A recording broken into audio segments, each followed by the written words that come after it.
All right, so upon opening the box, our first look in here is we got some license plate frames. This is part of the video that I gotta make for them.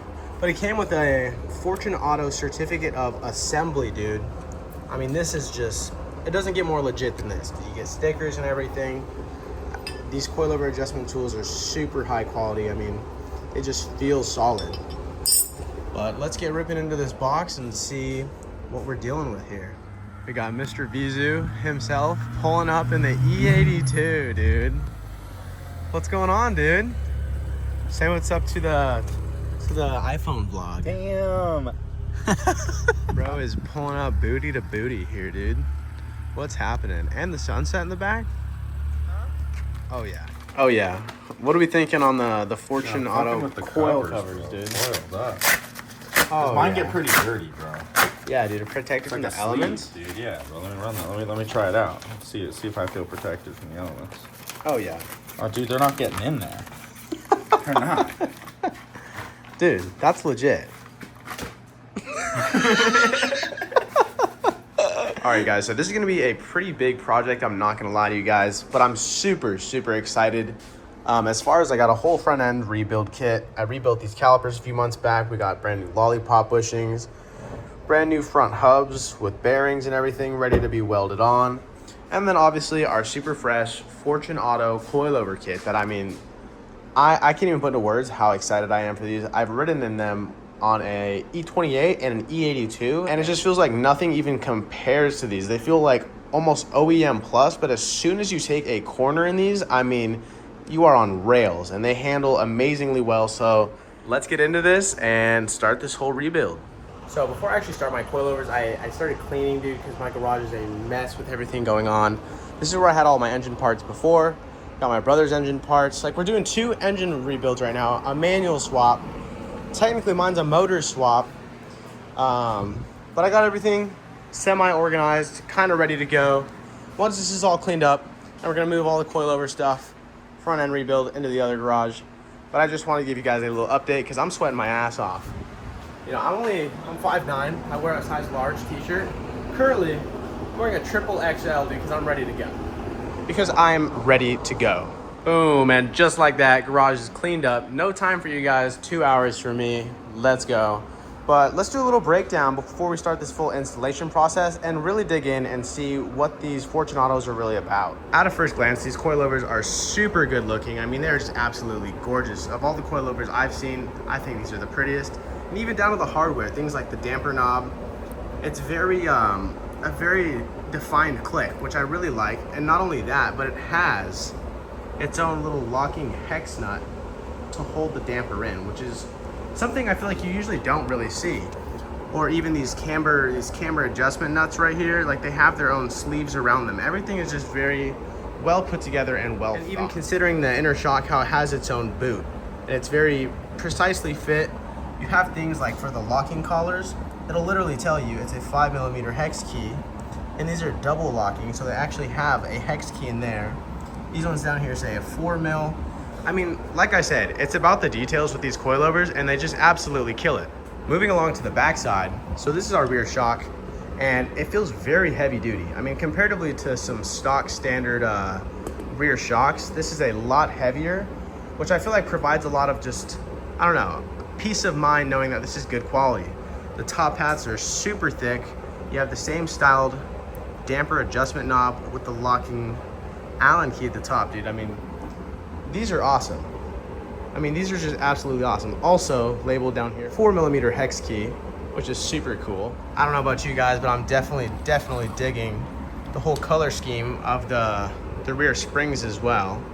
I mean, these are super awesome. I optioned for the Swift spring so that I could get some decent fitment in the back. But everything just, at a first glance, looks absolutely awesome. So with putting coilovers on an E30, unfortunately, you can't just bolt them in. You actually have to cut your old assembly out and basically weld your coilover in. So as you can see here, we have a fresh spindle with the stock assembly fully cut off. And with these coilovers, basically unspin the whole bottom mount section. You can see it has a little ridge in there, and it'll fit over just like that. And we'll weld a bead all the way around this, and then on the inside of those holes. And then now we have our coilover, and then it'll end up looking like this. This one's not welded. But I'm gonna get to welding these, and I will get back to you guys once we are fully welded.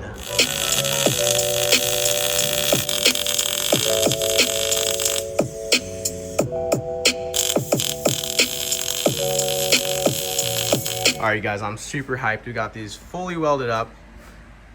It's not bad. It's not great, but it's not bad. I mean, they all definitely hold well. Definitely very penetrating. Pause.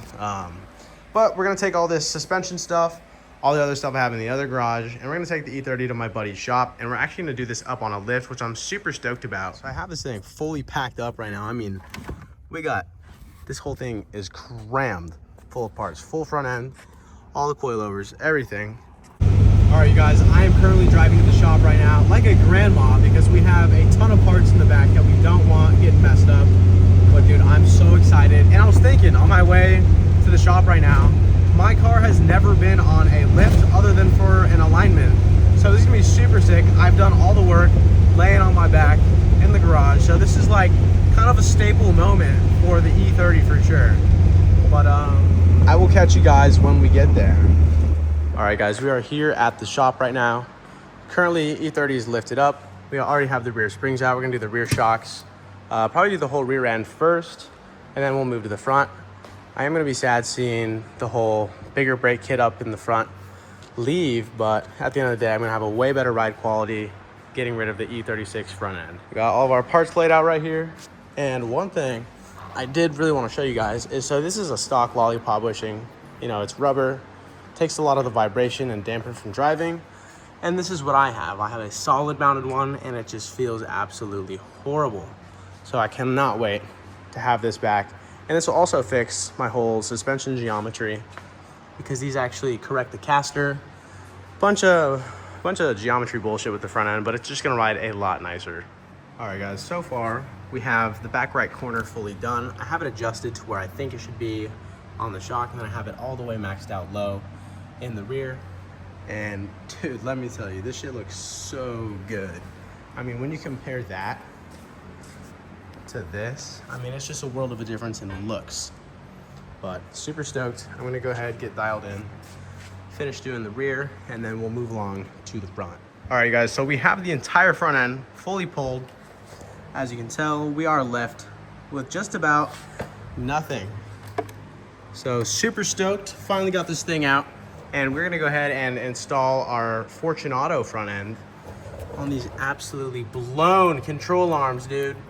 What a bummer. I literally was thinking of buying these, as well as tie rods, inner and outer, because one of my boots are actually ripped. But I was like, no, I'm sure they're fine. Absolutely not. These are cooked, so cooked. So we'll be doing this soon. But super stoked for the Fortunatos.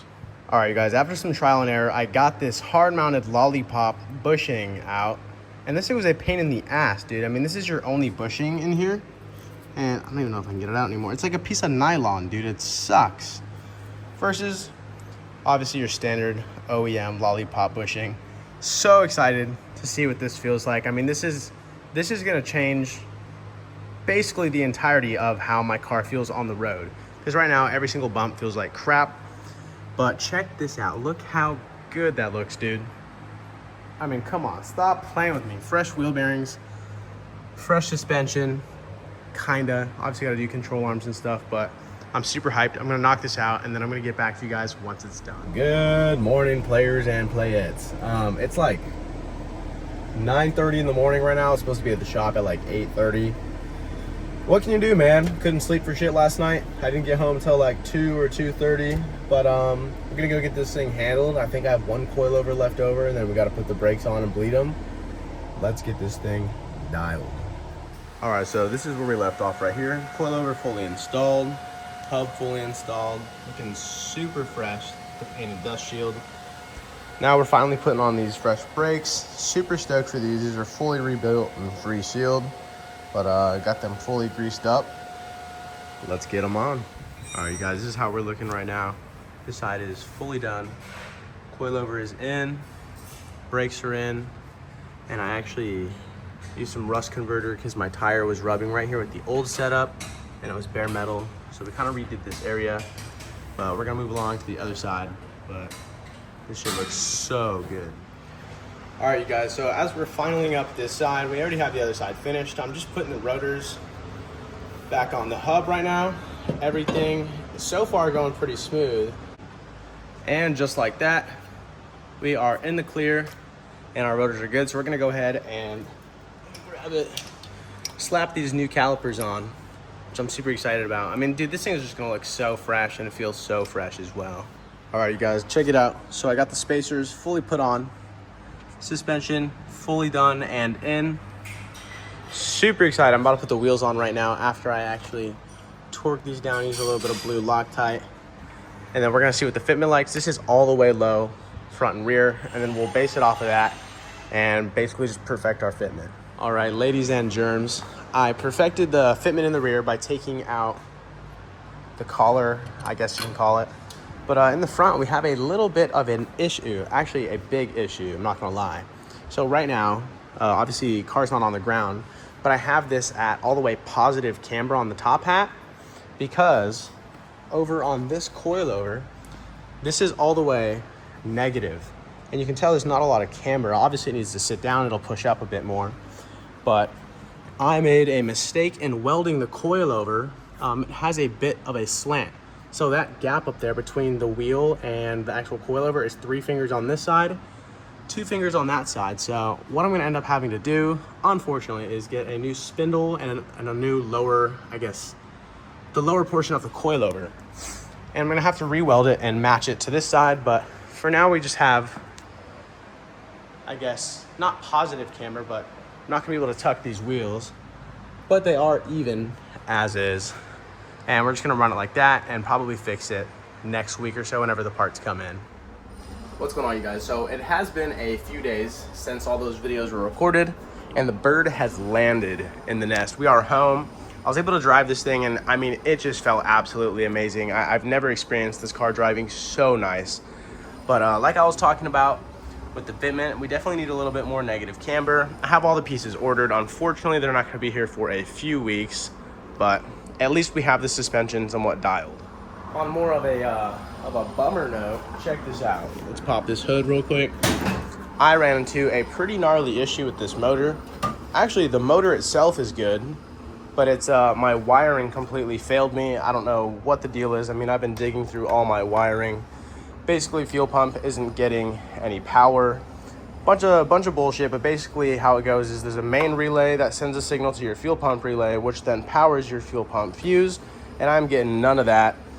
But fortunately, you guys know I have that M20 in the other garage that's basically semi-ready to go in. And we are gonna actually pull this motor out. So that's gonna be next video, is gonna be pulling this out, shaving the engine bay, doing all the not so fun, but kind of fun work, and prepping for the M20 swap. I'm telling you, dude, I'm gonna have a lot of content to make because whenever I do something to this car, something else fails. So that's good for you guys. A lot of content to watch, a lot of work for me to do. But without further ado, I appreciate you guys so much for watching this video, and I will see you guys next time when we are dialing in that M20 and the engine bay. Peace. My BMW, the side of my crib looking like Wrigley Field, covered with ivy. I could have been one of the Isleys.